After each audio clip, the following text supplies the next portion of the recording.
Salam hörmətli tamaşaçılar. AZD Təhsil portalı ilə Sosial Tədqiqatlar Mərkəzinin ortaq layihəsi olan Təhsilsiz verilişi növbəti buraxılışı ilə qarşınızdadır. Bizim bugünkü qonağımız tanınmış təhsil eksperti, Məktəb Güşəsi saytı və jurnalının baş redaktoru Məzahir Məmmədlidir. Məzahir müəllim, xoş gəlmisiniz. Xoş gördük. Bugün biz Məzahir müəllimlə ötən həftənin, həm də bu həftənin ən çox müzakirə olunan iki məsələsi. Birinci, ikinci və üçüncü ixtisas qruplarına qəbul, həmçinin lisey və gimnaziyalara qəbulda edilən dəyişikliklərdən danışacağıq. Öncə, qısa da olsa Məzahir müəllim, istədik sizlə mərkəzləşmiş qaydada lisey və gimnaziyalara qəbulla bağlı edilən dəyişikliklərə toxunaq. Niyə gəlmişkən, tamaşaçılar üçün də məlumat xarakterli bildirim ki, ötən ilə qədər, daha doğrusu bu ilə qədər bizdə lisey və gimnaziyalara qəbul 4-8-ci siniflərə əhatə edirdi. Və valideynlər də, müəllimlər də, azyaşlı və yeniyetmə şagirdlərin özü də hazırlıqları buna görə qruplaşdırırdılar. Amma 2 gün öncə qəfildən Təhsil Nazirliyi tabelindəki Təhsil İnstitutu tərəfindən belə bir qərar verildi ki, bu il yalnız 6-cı sinifdə oxuyan şagirdlər liseylərdə 7-ci sinifi oxumaqdan ötəri imtahan verə bilərlər. Bu təbii ki, minlərlə, təkrar edirəm, minlərlə şagirdin xəyal qırıqlığına uğraması deməkdir və çox böyük narazılıqla qarşılandı. Yalnız bu gün səhər yenidən verilən məlumata əsasən Təhsil Nazirliyinin açıqlamasına görə qərarda dəyişiklik edilmədi. Amma bu il üçün güzəştə gedildi. Yəni bu il 4-dən 8-ə qədər uşaqlar yenə də imtahan verə biləcəklər. Amma yenə deyirəm, bu qərar dəyişikliyi yox, yalnız bu il üçün nəzərdə tutulmuş güzəştdir. İndi bundan başlayaq Məzahir müəllim. Buna fikriniz nədir? Şəxsən mən bunu heç yaxşı və xoş qarşılamıram və bu gün səhər ictimaiyyətə verilən məlumatı o qədər də tam və dolğun dəyişiklik hesab etmirəm. Çünki bu qaydaların yeni qaydaların ləğvi yox, yalnız biri il üçün güzəştə gedilməsidir. Bəli, bu qanuniedici deyil. Bunun çox mənfi detalları var. Bu barədə sonradan danışacağıq. Düzdür. Təhsil Nazirliyi tabelindəki Təhsil İnstitutu açıqlama verdi ki, dünya standartları belədir. Yəni, lisey və gimnaziyalarda yaş həddi nisbətən qaldırılmalıdır ki, oradakı tədris proqramı, şagirdlərin zehni və psixoloji hazırlığı ona uyğun gəlsin. Amma düşünürəm ki, hətta belə olanda da belə yenə natamamlıq var. Yaxşı, bəs onda 8-ci sinifdən qəbul nə yığışdırıldı? Və bu kimi detallara Məzahir müəllim sizlə bərabər ikilikdə bir fikirlərimizi bildirərdik. Buyurun. Əvvəlcə onu bildirim ki, bu məsələ ilə bağlı ictimai rəyin bu qədər rezonans yaratmasında əsaslar var. Nədir o əsaslar? Birincisi, biz bilirik ki, yəni orta təhsil məktəblərindən, yəni liseylər arasındakı fərq çox ciddidir. Yəni bu qəbul nəticələrində özünü açıq şəkildə göstərir. Və haqlı olaraq əksər valideynlər də düşünür ki, mən evladımın əlavə xərclərdən xilas olmaq üçün, yəni ona heç olmasa lisey və gimnaziyalarda o uğurlu yeri seçmək üçün, yəni o vakansiyaları təmin etmək üçün bir iştirakçı olsun. Onlar təxminən sizin də qeyd edədiyiniz kimi ilin əvvəlindən əlavə müəllimlər tuturlar və çox vaxt həmin müəllimlər elə həmin liseyin, gimnaziyanın müəllimləri olur. Bəli. Yəni artıq bir il, bəlkə bəzilərində daha çox müddətə deyək ki, hazırlıq görürlər. Yəni ki, həmin minlərlə, məsələn, belə deyək də, indi lisey və gimnaziyalara ümumilikdə üst-üstə 8-10-a qədər gimnaziyadan hərəsinə deyək ki, bir 25-30 nəfər maksimum qəbul var. Amma siz baxın, burada hər yerə qarşı heç olmasa yüzlərlə şagird hazırlaşır. Yəni ki, bütün bunların hamısını nəzərə alanda bu ictimai bir çəkini formalaşdıra bilir. Yəni ki, bu qədər etirazın da belə deyək, dalğanın da yaranmasına səbəb o idi ki, artıq orada öz evladını görmək istəyən valideynlər açıq şəkildə özlərini həm sosial şəbəkə üzərindən, həm mediada, həm efirlər artıq bu məsələyə ciddi reaksiya verməyə başladılar. Amma yəni bu gün mən artıq efirə gəlməmişdən bir Təhsil İnstitutunun bir məsələyə yenidən baxışı ilə bağlı açıqlamasını gördüm. Açığı bu təqdir olunası ürək açan bir mənzərə idi ki, yəni burada artıq o ictimai rəy nəzərə alınmaqla ki, hansı ki göstərilirdi ki, Yəni ki, artıq bir ildən artıq hazırlığa gedənlər var. O hazırlığa gedənlərin əlavə vəsaiti, vaxt itkisi, o şagirdlər üçün yaranan stres, bütün bunların hamısını nəzərə almaqla artıq bu il üçün müəyyən güzəştlər, yəni ki, artıq bu il sizin də qeyd etdiyiniz 6-cı sinifdə bu ilə tətbiq olunmayacaq. Hə, yəni bu qədər. Yaxşı nəticə odur ki, yəni artıq bu məsələdə ictimai rəy, valideynlərin, şagirdlərin marağı nəzərə alındı. Doğrudur Məzahir müəllim, amma icazənizlə mən sizin fikrinizə bir əlavəm olacaqdır. Doğrudur, ictimai rəy nəzərə alındı. Amma bu qərarın dəyişikliyi demək deyil. Təsəvvür edin, ancaq məsələnin bir detalına fikir verildi. Yəni, necə ki, narazılıq edirdilər, artıq bir ilə yaxındır bizim uşaqlar hazırlaşır, müəyyən bir xərc sərf olunub, vaxt itirilib, niyə birdən-birə bu qərar verildi? Əvvəldən bununla bağlı qərar verilmişsə yaxşı olardı. Bu detal bəli, aydınlaşır. Artıq gələn il sentyabrdan etibarən valideyn biləcək ki, onun övladı 5-də oxuyursa, bunun artıq hazırlaşmasına hələlik ehtiyac yoxdur. Və yaxud da ki, reallığı biləcək ən azından. Amma məsələnin kökü, düşünürəm ki, burada başqa olmalıdır. Ümumiyyətlə, bu qərar olmamalıdır və olubsa, bu bir dəfəlik tamı-tamına ləğv olunmalıdır. Nəyə görə? Yəqin siz də müşahidə etmişsiniz Məzahir müəllim, lisey və gimnaziyalara təhsil hazırlıq prosesinin özü orta məktəblərdə bir canlanma yaratmışdı. Düzdür? Rəqabətlilik yaratmışdı, açığı var. Eynən, bəli dedim, düzdür. Bunu da artıq biznesə çevirənlər olmuşdu. Artıq elə hazırlıq kursları vardı ki, o öz işini yalnız lisey və gimnaziyaya hazırlıq üzərində qurmuşdu. Mən üzr istəyirəm, bax sizin bu mətləbə gəlmək istəyirəm. Məsələ burasındadır ki, bizdə nədənsə bu kimi məsələlər, xüsusilə təhsil sektorunda bir növ hər şey dəb halını alıb. Məsələn, deyək ki, bir şəxsin evladının liseydə, gimnaziyada uğur qazanması onun ətrafında olanlarına, çevrəsində olanların hamısına mütləq şəkildə bir istiqamət verir ki, mütləq evladlarınızı bura hazırlaşdırın. Yəni dediyimiz kimi də burada da 300-500 şagirddən söhbət gedir. Daha minlərlə şagird pul tökmək, bura hazırlaşmaq kimi o şagirdin riyazi biliklərinə istiqaməti varsa, o liseyi seçmək üçün onun potensialı varsa, qoy yönləndirilsin, biraz belə deyək də, öz təşəbbüsü ilə getsin, buranı seçsin. Və yaxud da ki, gimnaziya, humanitar sahə üzrə yaxşı hazırlıqlıdırsa, qoy keçsin, seçsin. Amma biz kütləvi şəkildə bura belə hazırlıqlar, mən sosial şəbəkədə rast gəldim. Orada elə vəziyyət yaranmış ki, kimlərsə hətta ağlamaq dərəcəsinə çatmış ki, mən vəsaitimi bu qədər xərcləmişəm, mənim taleyim necə olacaq? Nə bilim, biz ayrı-ayrı belə müxtəlif fikirlər orada gördük. Axı, niyə məcburdur ki, məsələn, mütləq olmazsa olmaz kimi buranı seçək. Sizinlə razıyam Məzahir, amma bir incə detal var ki, bana icazəni toxunmaya bilmərəm. Çünki yaxın çevrəmdə bunu müşahidə eləmişəm birbaşa, canlı şahidi olmuşam. Bu günləri bizim orta məktəblər, kurikulum məzmun standartları əsasında, analitik tədris yönümü istiqamətində öz işini qura bilmir şagirdlərdən. Amma mən öz müşahidəmdən gördüm ki, liseylərə hazırlıq proqramının özündə şagirdlərdən bu tələb olunur. Çünki burada məntiq var, burada riyaziyyat var idi. Hətta ana dilində olan məsələlərdə belə fərqli baxış var idi, məntiq bucağından yanaşmalar var idi. Hazırlıq prosesinin özü hətta uşaq qəbul olmasa da belə yer gəlmişkən yerlər o qədər çox ayrılmırdı. Onu çox düz dediniz, razıyam. Amma prosesin özü belə şagirdlərdə təhsillə bağlı, tədrislə bağlı, onun məzmunla bağlı fərqli fikir yaradırdı artıq. Məsələn, necə deyim ki, şagird artıq hazırlıq prosesində belə abstrakt, verbal və riyazi məntiqlə tanış olurdu. Necə ki, bunun həyatının gələcək istiqaməti ona çox lazım olacaq. Nə artıq çox lazım olacaq. Amma ən azından 5-ci sinif şagirdinin o vaxtdan bundan tanış olması ürəsən bir detal idi. Bu hələ məsələnin bəlkə də 5-ci və 6-cı dərəcəli hissəsidir. Bir dənə detala toxunaq müəllim, yaxşı. Bu məsələdə... Bəs müəllimlər üçün, mən bir dənə bunu deyim. Axı, bax, qəbul sayı azaldı, düzdür müəllim. Yalnız 6-cı sinifdən oxuyanlar 7-ni oxumaq üçün gedəcəklər və yaş həddi qaldırıldı.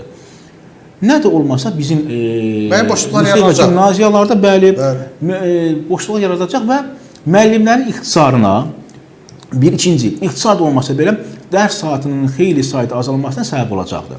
Bu günləri biz məsələ təkcə valideyn və şagird aspektindən baxmayaq da, müəllim də bizim cəmiyyətin əsas simalarından biridir. Biz elə təhsil demək elə müəllim deməkdir.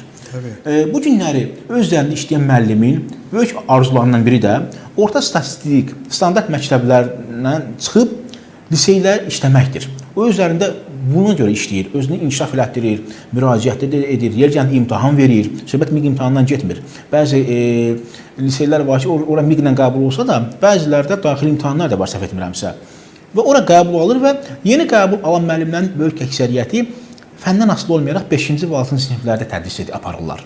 Üstəlik burada bir məqamı qaçırır. Orada nə olacaq məsələ? Məsələ belədir. O lisey və gimnaziyalara bizim də müşahidə elədiyimiz məsələlər var.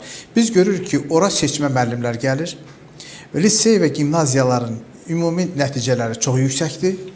Ona görə də valideynlər ora xüsusilə can atırlar ki, o nəticəni təmin etmək üçün uşaqlarına əlavə müəllimlər tutsunlar və bu təşəbbüsdə olsunlar ki, bir nəticəsi olsun. Nədən xilas olacaq? Əlavə repetitor yanına qaçmaqdan xilas olacaq. Ona görə də məhdud yerə qarşı bu qədər çoxsaylı müraciətlərin də kökündə məhz bu durur. Yəni burada əsas odur ki, orada həm daxili imtahanlar var, müəllimlərin seçilməsi ilə bağlı, həm də miqdən yüksək nəticə göstərən müəllimləri seçib götürürlər. Yəni o təkcə yüksək nəticəyə görə yox, həm də pedaqoji yanaşmanı bacaran, biliyini, bacarığını ötürməyi bilən, onun metodikasını bilən müəllimləri seçib götürürlər. Ona görə də valideynlərin əksəriyyəti düşünürəm ki, haqlı olaraq bu istiqamətə can atırlar. Ki, uşaqlarımız mütləq orada oxusunlar. Tam doğru. İndi liseyin üzərində bu qədər durduq. İndi son bir cümləni deyək, bu mövzuna, məhz bu mövzunu yekunlaşdıraq. Çünki bizim daha ciddi, bu da ciddi təbii ki, amma əlavə başqa problematik mövzularımız da var, Zahir müəllim. Və çox istərdik ki, biz, yəni mən müraciətim xahiş xarakterli qəbul başa düşülməsini istərdim. Necə ki, güzəştə gedildi bu il üçün, növbəti il üçün ümumiyyətlə lisey və gimnaziyalara qəbul mexanizmində bu qadağaların ləğvinə böyük ehtiyac var. Çünki lisey və gimnaziyalar təbii ki, bəzi mənfi detalları, Məzali müəllim dediyi mənfi detalları çıxsaq, müəyyən bir çox ciddi və başqa bir formatda, məzmunda rəqabət mühiti yaratmışdır. Və üstə gəl, lisey və gimnaziyaların tədris göstəriciləri bizim bugünkü təhsilimiz üçün çox vacibdir. Və bugün valideynlərin, şagirdlərin təhsil olan baxışını daha da yaxşılaşdırmaq üçün 4-cü sinifdən 8-ci sinifə qədər liseylərə qəbulun aparılması düşünürəm ki, təqdirə layiqdir və bunda ancaq bizim təhsilimiz qazanacaqdır. Bu öz yerində. Keçək digər vacib məsələyə. Ən azı bunun qədər vacib məsələyə. Məzali müəllim, ötən həftə, bazar günü, 25 may tarixində bizim ilk blok imtahanları təşkil edildi. 2-ci və 3-cü ixtisas qrupları nəhayət ki, çoxdan gözlədikləri bir gündə buraxılışdan sonra səbirsinə gözlədikləri birinci blokda iştirak etdilər. Valla biz də iştirakçı gördük.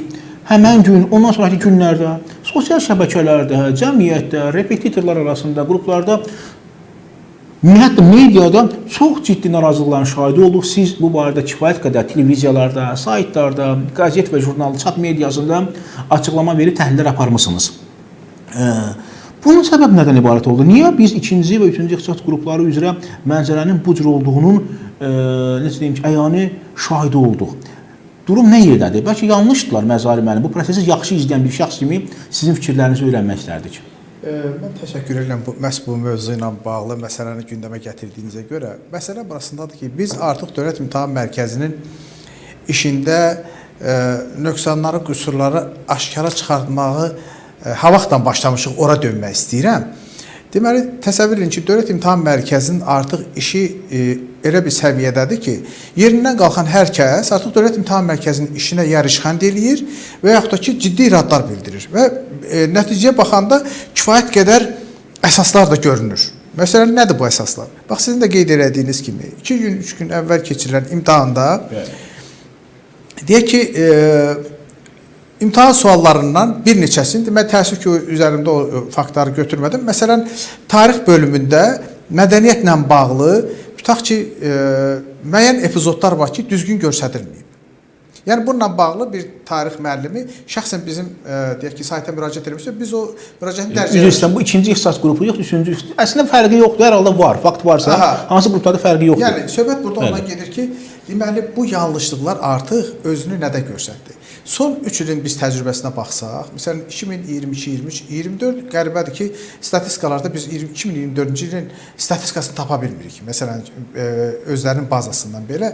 Amma ümumi son 3-4 ilin nəticəsində biz görürük ki, Dövlət İmtahan Mərkəzinə o qədər etimadsız bir mühit yaranıb ki, bu, mən şəxsən artıq qənaətim budur, bununla əlaqələndirirəm ki, Dövlət İmtahan Mərkəzi publik hüquqi şəxsə çevriləndən sonra bu, deyək ki, qurumun pul qazanma etirazı artıb.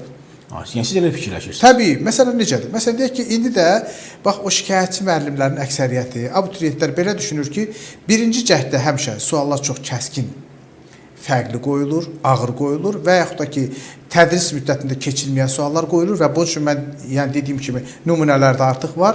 Başqa iradlar odur ki, məsələn o qədər tələskənliyə yol verirlər ki, indi mən bilmirəm bunun nəticəsini hələ araşdırıb başa çıxarda bilməmişəm.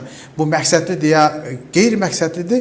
Məsələn, ixtisas fənləri üzrə müəllimlərin eyni auditoriyaya salınması. Nəzarətçi müəllimlərin, məsələn deyək ki, tarix fənni üzrə tarix müəlliminin nəzarətçi düşməsi. Xüsusilə regionlarda, bölgələrdə olan bir 5-3 repetitor tarix müəllimi, kimya müəllimi, biologiya müəllimləri kimi deməli şəxslərin eyni deyək ki, auditoriyalara, eyni fənlər üzrə salınması. Bu birmənalı şəkildə mümkün deyil. Yəni bu sizcə bunun mənfi bir təsiri var mı? Əlbəttə ki, var. Məsələn deyək ki, mən yaxşı repetitor müəlliməm, deyək ki, tarix üzrə, coğrafiya üzrə, deyək ki, digər sahələr üzrə və mən həmin ixtisas üzrə keçirilən, mən məsəl üçün tarix müəllimiyəmsə ki, düşməliyəm riyaziyyat auditoriyasına.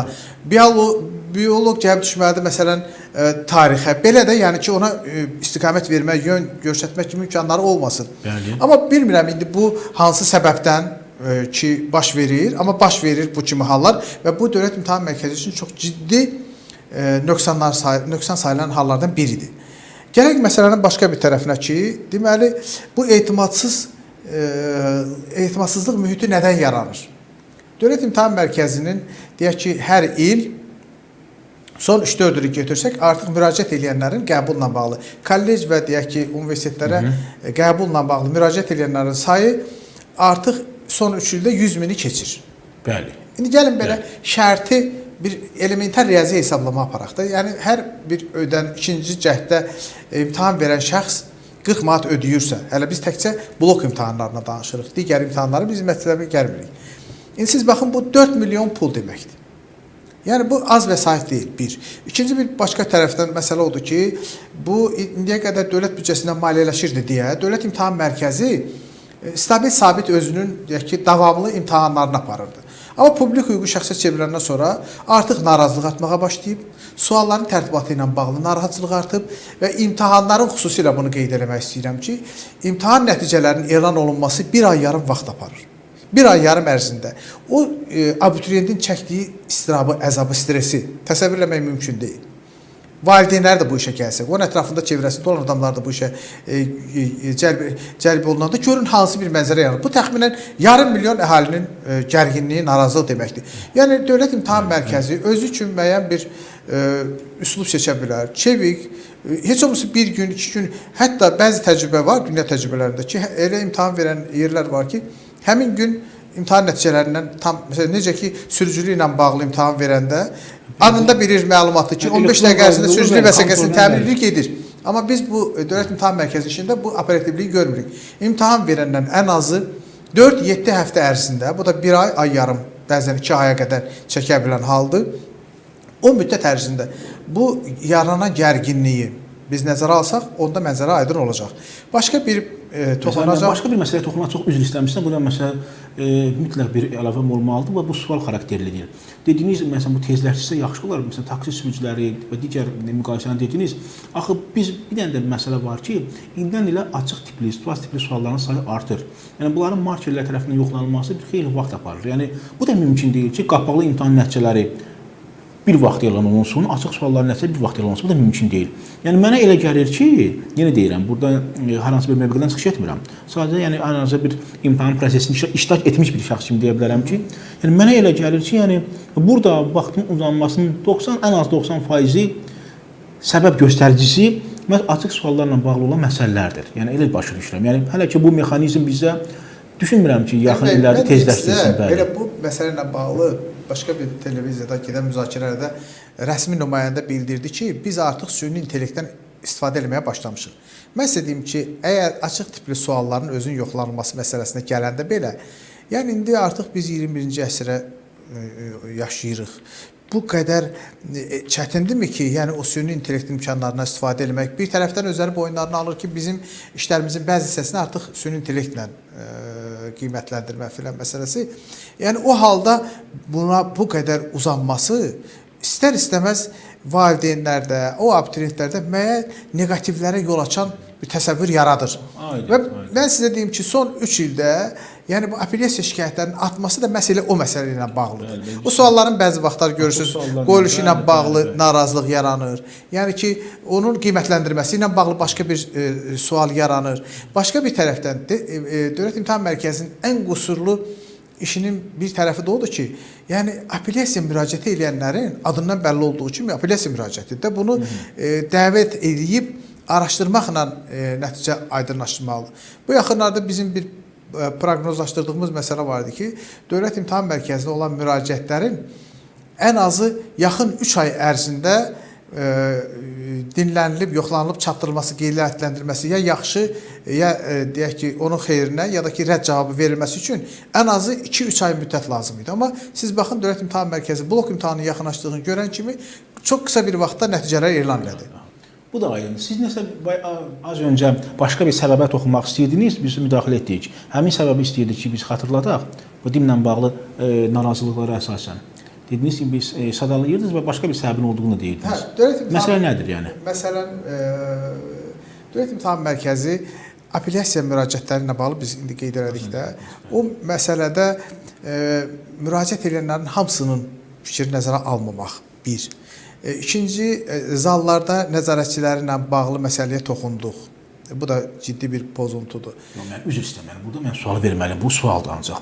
Siz təhsil içərisində olan və günlük təhsildən keçirən bir insan kimi həmin bu zal nəzarətçilərlə bağlı konkret hər hansı bir qayda pozuntusu faktını eşitmisinizmi? Var, təbii. Rəsmi təsdiqini tapan bir fakt varmı? Məsələn, belə də, deməli, mən əgər Dövlət İmtahan Mərkəzi bu məsələ ilə bağlı maraqlansa, mən onlara rəsmi adlar da çəkə bilərəm ki, bölgələrdə, tutaq ki, tarix fənni üzrə keçirilən auditoriyalarda tarix müəllimləri, biologiya, kimya üzrə eyni ixtisas müəllimləri. Bu da bilirsiniz nə deməkdir? Deyək ki, bölgələrdə yaxşı repetitorun ən azından ətrafında, çevrəsində olan bir 50-100 uşaqdan heç olmasa onun müşahidə elədiyi sinifə, nəzarətçi olduğu sinifdə bir 3-5 nəfər ola bilər və yaxud da ki, olmaya da bilər. İndi bu faktdır. Bir də siz toxunmaq istədiyim məsələ, yəqin sizlə az öncə o məsələ idi ki, biz Dövlət İmtahan Mərkəzinin bəzən onların təqdim elədiyi kitablar ki var, bunlar deyirlər ki, bu yardımçı vəsaitdir. Hazırlıq vəsaitləri, bəli. Amma gəlin belə deyək, bu vəsaiti kimlər hazırlayır? Bu vəsaiti hazırlayır bizim bunker müəllimi dediyimiz onların marker müəllimləri və bu testi hazırlayan müəllimlər. İndi siz baxın, əgər bir kitabın hazırlığı, yəni daha doğrusu hazırlığa gedən repetitor yana gedən hazırlıq keçən abituriyentlər üçün vacib element nədir? Mütləq şəkildə Dövlət İmtahan Mərkəzinin vəsaitlərindən istifadə etmək. Niyə? Çünki bu kifayət qədər məlumatlı adamlar tərəfindən tərtib olunub və onlara müəyyən yön, istiqamət verir. Amma digər deyək ki, təkcə o repetitorlar ki, elə ümumi məktəblər üçün təsdiq olunmuş qaydalardan istifadə etməklə hazırlaşdırır. Onlar, məsəl deyim ki, çox yüksək nəticə göstərə bilmirlər. Başqa bir məsələ də odur ki... Səbəb nədir müəllim? Məsələn, mən bir cümləni deyə bilərəm ki... Səbəb odur ki... Çox üzr, mən səbəbini deyim mi? Təbii ki, çünki siz demək, böyük məmnuniyyətlə sizə dinləyərik. Çünki ola bilsin bizdə olan səbəb, sizdə olan səbəb bizdə ola bilməz. Mənim fikrimcə müəllim, bu Dövlət İmtahan Mərkəzi tərəfindən hazırlanan əlavə hazırlıq vəsaitləri və yaxud da ki, dərsliklər hər nədirsə, minlərlə abituriyentin istifadə etdikləri onlar vəsaitlərdir. Onlar Dövlət İmtahan Mərkəzinin qəbul imtahan mexanizminə, sualların məzmun xəttinə daha çox cavab verir. Nəinki bizim standart dərs vəsaitləri. Demirəm, əksinə, bu böyük uğurdur, böyük bir göstəricidir. Yox, mən bundan qəti razı deyiləm. Şəxsən mən özüm də heç istəmərəm ki, həm məktəb kitabından istifadə edeyim, özümü qoyum abituriyentin yerinə, həm də əlavə hazırlıq vəsaitini istifadə edeyim. Bu vaxt və maliyyə ikisi də öz yerində.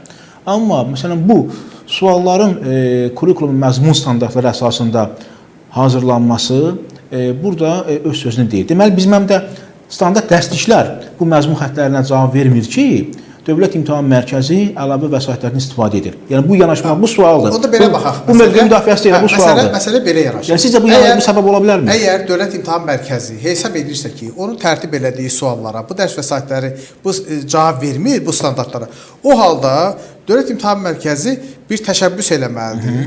Elm Təhsil Nazirinə xüsusi sorğu göndərməlidir ki, bax biz imtahan elədiyimiz əslində tərsinə olmalıdır.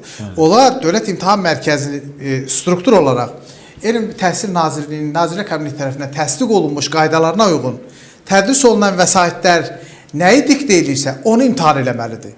Başqa bir tərəfdən biz az əvvəl qeyd elədik də imtahan nəticələrinin gec elan olunması kimi eyni məsələdə məsələn 12-16 həftə əvvəl Dövlət İmtahan Mərkəzi buraxılış imtahanları keçirir.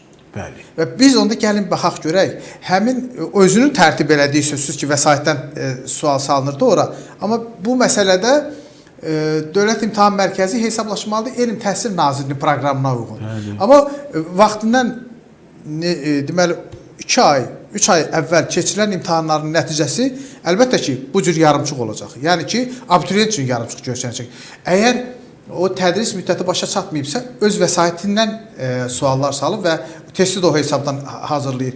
Əgər belə olmasaydı, onda Dövlət İmtahan Mərkəzi xüsusi narahatçılıq keçirərdi.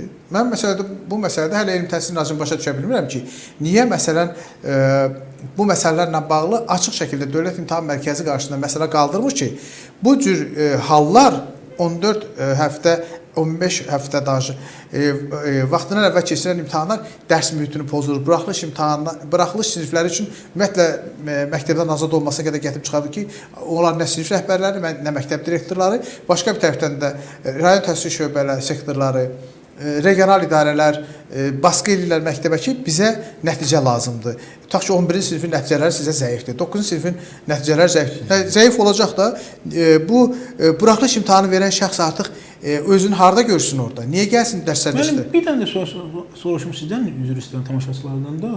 Sonra keçirim əsas bir suala, çünki bizim aid olduğumuz bir neçə WhatsApp qrupları var ki, orada mən verilişlə bağlı anonsumu verdim. Gördüm, çox insanların, xüsusən abituriyent və onların valideynlərinin çox eşitmək istədiyi bir sual var ki, siz nə yaxşısı ona toxundunuz. Az öncə istədim ki, ona geniş cavab verəsiniz, amma indi verəcəyim sualdan sonra. Həmin məsələ nədir? Dediniz ki, bu birinci cəhd blok imtahanları çətinləşdirilmiş formada olur. Müəyyən səbəblərdən, düzdür, səbəbi siz dediniz, insanlar təşviq olunur ikinci cəhd bloka.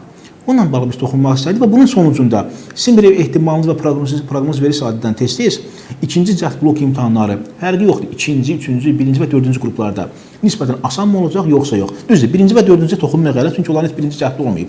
Ən az ikinci, üçüncü ixtisas qruplarında bu asan mı olacaq, yoxsa çətin mi? Birincisi, dövlətin bir strateji planı var. Bu ildə bilirsiniz ki, qəbul sayı artırılması ilə bağlı. Bəli. Birincisi, Dövlət İmtahan Mərkəzi artıq məcburdur ki, mən buradan abituriyentləri belə deyək də gərgin saxlamamaq üçün bir anonsunu vermək istəyirəm. Açığı, onların ürəyini açan bir anons. Nədir bu anons? Birincisi, valideynlər diqqətlə qulaq asın, məzali mənim vacib bir anons deyil. Birincisi budur ki, Azərbaycan ali təhsil müəssisələrinə tələbə qəbul sayı artırılır.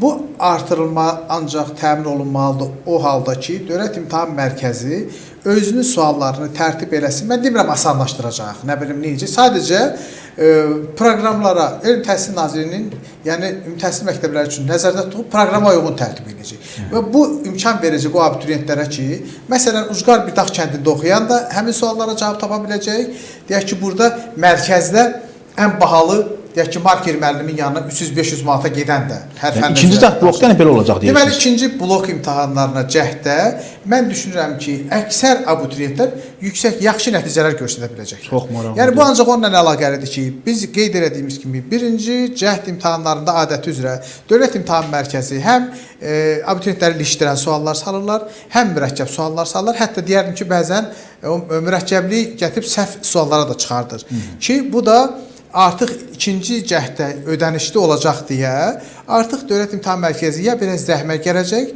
ya da ki, o ümumi plan yerlərini nəzərə almaqla mövqeyini yumşaldacaq ki, abituriyentlər üçün, yəni o elan olunmuş ən azı bildiyim qədərilə 62 minin üzərindədir. Bu təxminən keçən il ilə müqayisədə 3000-5000 artıq deməkdir. Yəni 3000-5000 artıq abituriyentimiz artıq rahat şəkildə bu il universitetləri qazana biləcəklər. Yəni bu o deməkdir. Amma məzali mənim bir məsələ də var, doğrudur. Ötən illə müqayisədə bu illərə plan yerlərinin sayında 5000-ə qədər artım var. Amma bir statistikada var. Bu il ümumi müraciət sayında bu ilki ilə ötən ilki il arasında müqayisə 13 mindir. Yəni bu il müraciət edilən ümumi sayı ötən illərdən 13.000 nəfər çoxdur. Yəni ortalıqda 7.000 qalır yenə. Bu məsələn bu tərəfdə var. Siz yenə buna da əsasən siz əvvəlki fikrinizin üzərində dayanırsınızmı? Yox, sözsüz ki, belədir. Deməli, indiyə qədər artıq Dövlət İmtahan Mərkəzinin rəsmiləri etiraf eləməyə başlayıblar ki, təxminən 150 bal toplamış şəxslər də deyək ki, müəyyən ixtisaslar üzrə, indi ixtisasın aşağısı, yuxarısı, nə bilim, pisi yaxşı yoxdur. Amma ümumilikdə 150 bal toplayanların belə o keçid balını ötmüş hesab olunacaqlar. Biz ənənəvi sistemlə götürsək, 700 ballıq şkala da 150 bal təxminən o ənənəvi təhsil sisteminin bir qiymətləndirməsi və yaxud da ki, bir yarım qiymətləndirməsi ikiyə gedib çatmır. Bəli. Yəni bu halda Dövlət İmtahan Mərkəzinin sistemini təkmilləşdirmənin nəhayət də vaxtı çatıb. Yəni biz hər dəfə görürük ki, məsələn necə müəllim? Məsələn deyək ki, bax bir sistem belədir ki, Dövlət İmtahan Mərkəzi yerində qalmalıdır. Mənim təklifim bundan ibarətdir ki, Dövlət İmtahan Mərkəzi keçirəcəyi imtahanları qabaqcadan anonsunu verir. Yüksək iddiada olan, məsələn deyək ki, mən beynəlxalq səviyyəli beynəlxalq hüququ oxumaq istəyirəm, beynəlxalq jurnalistikanı, beynəlxalq iqtisadiyyatı bilmək istəyirəm. Tibb universitetinə hazırlaşıram. Yəni təbii ki, bu ixtisaslar üzrə həmişə yüksək bal 650-nin üzərində olan ballar gedib seçə biliblər həmin ixtisasları. Demək ki, belə bir sistem qurmaq lazımdır ki, yəni alternativ şəraitlər yaratmaq lazımdır. Əgər Dövlət İmtahan Mərkəzi imtahanını keçirir, onun imtahan sistemindən yüksək bal toplayanlar həmin o yerlərə gedib iddia edirlər, pulsuz oxuyurlar. Yox, məsələn, mən gedib atestatla Türkiyədə pulsuz oxuyacamsa, mənim üçün 150 bal oldu və yaxud da ki, gərginlikdən, stresdən nəyisə bal yığa bilmədim və yaxud da ki, heç belə burada oxumaq istəmədim, çıxıb gedirəm kimi məsələlərin yumşaltmaq olar. Yəni, bu cür qarşını almaq olar xarici getmələrin. Başqa bir məsələni də örnək kimi gətirmək istəyirəm ki, məsələn, Azərbaycanda nümunə kimi götürmək olar ki, Dövlət İmtahan Mərkəzinin deyək ki, qəbulundan kənar qəbul aparan universitetlər var. Və mən sizə deyim ki, orada Azərbaycan universitetlərinin içərisində ən yüksək təhsil verən universitetlərdən biridir. Məsələn, deyək ki, ADA Universiteti bugün Azərbaycanda nümunə göstərilə biləcək universitetlərdən biridir. Onu biz belə götürək, əlbəttə, biz onu belə götürək ki, orada daxili müsabiqə yoluna qəbul olunan, deyək ki, abituriyentlər, zəif abituriyentlərdir. Sözsüz ki, bunu deyə bilmərik. O halda, heç olmasa, onda Dövlət İmtahan Mərkəzinin rəsmi olaraq strukturunda bir əlavə belə deyək, ya o qanunləşdirilməlidir ki, bu sistemlə keçən tələbələr hansı kateqoriyaya qədər yer seçə biləcəklər? Məsəl üçün, bu il deyək ki, ikinci, üçüncü qruplar üçün ayrılıb 5300 neçə yer, deyək ki, ödənişli, yox, 3000 nə qədər daha doğrusu, 2800-də deyək ki, nəzərdə tutulub dövlət sifarişli.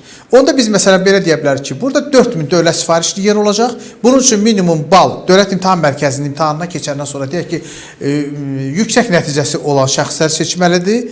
Digər ixtisaslara da imtahansız deyək ki, atestatla qəbul olanlar ki, bu müəyyən qədər gərginliyi, stresi aradan qaldıra bilər. Artıq o adam baxanda ki, hər il üçün bu qədər ödəniş edir, oxuya bilmir, sakit şəkildə çəkiləcək o 5 il, 1 il uzaqbaşı vaxt itirə biləcək. Ya gedəcək subakalavr dərəcəsi alacaq özü üçün, ya deyək ki, ya gedib peşə təhsil alacaq. Valideyn də baxacaq ki, bunun evladının ali təhsil almaq üçün potensialı kifayət eləmir. Və bu gərginliyi müəyyən qədər Azərbaycan cəmiyyəti üçün azalda bilər. Bizim belə olmazsa olmazdır. Hər bir valideyn düşünür ki, mənim evladım mütləq ali təhsil almalıdır. Ali təhsildə qapılarını açmaq lazımdır. O buraxılış qapılarını daraltmaq lazımdır ki, bu o bizim hörmətli professor Şahlar Əsgərov demişkən, giriş qapılarını geniş açmaq, çıxış qapılarını daraltmaq lazımdır. Zalim müəllim, çox gözəl danışırsınız. Yəni müzakirəmiz də düşünürəm ki, maraqlı müstəvidə gedir. Amma vaxt məsələsi də var. Son bir neçə dəqiqəmiz qalıb efir vaxtı üçün. İstərdim ki, sonda bir məsələ toxunaq. Ötən həftə Dövlət İmtahan Mərkəzi Direktorlar Şurasının sədri Mələkə xanım Abbaszadə briefing təşkil etdi media nümayəndələri üçün.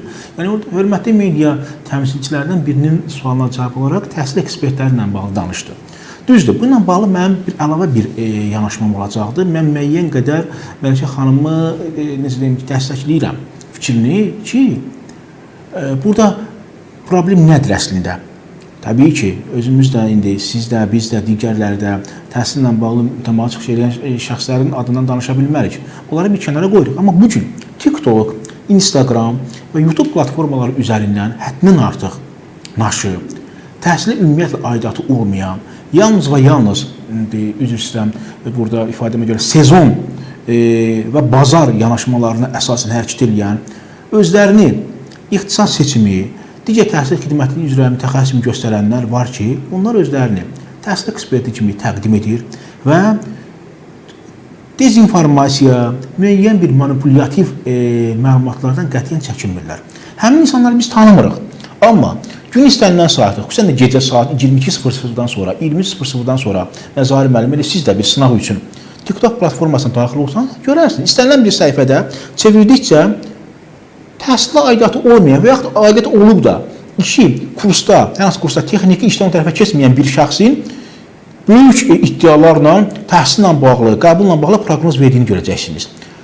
Bu rakursdan mən razıyam. Açıq deyim ki, bəli, onlarla bağlı nəzarət mexanizmi güclənməlidir. Necə olmalıdır, nətər olmalıdır, bu artıq başqa söhbət mövzusudur. Amma digər təhsil ekspertlərlə bağlı bizim o məsələdə sizin də biz narazı statusunuzu gördük. Ona istədiyim fikrinizi bildirək ki, mövqeyiniz nədir bu barədə? Mən çox təəssüf edirəm. Bu məsələyə ümumiyyətlə qayıtmaq istəmirdim, amma bir halda ki, bu məsələ açıldı, yenə qayıdım məsələyə. Yəni, faktiki olaraq bu dövlət statuslu bir vəzifə daşıyan şəxs, yüksək vəzifə daşıyan şəxs media qarşısında bu qədər ironik, bu qədər belə deyək də lağlağı münasibət bildirməməlidir. Sözsüz ki, mən sizin fikirlərinizin bir əksər hissəsi ilə razıyam ki, bəli, özünü bu şəkildə təqdim edənlər var filan.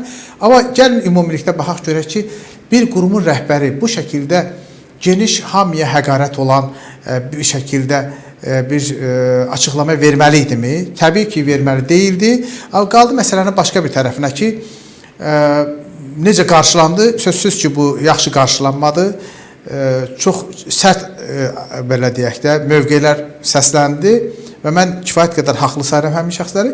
Başqa bir məsələyə də gəlmək istəyirəm ki, Məlikə xanım orada xüsusi vurğulayır ki, ictimai iştirakçılıq, kim istəyir gəlsin.